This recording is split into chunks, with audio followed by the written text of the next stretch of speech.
తిరుమలలోని 7 కొండల పేర్లు ఇప్పుడు నేను చెప్పబోతున్నాను. మొదటిది శ్రీవారి ఆజ్ఞ మేరకు గరుత్మంతుడు తెచ్చిన కొండ పేరు గరుడాద్రి.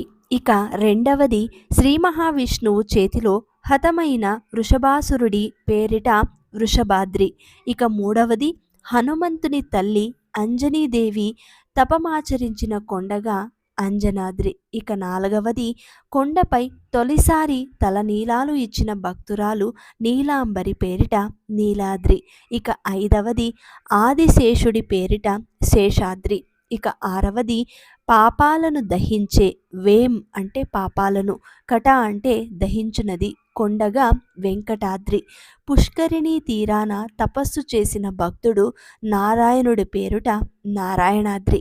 ఈ విధంగా 7 కొండల పేర్లు 7 రకాలుగా ఒక్కొక్క పేరుకు ఒక్కొక్క చరిత్ర దాగి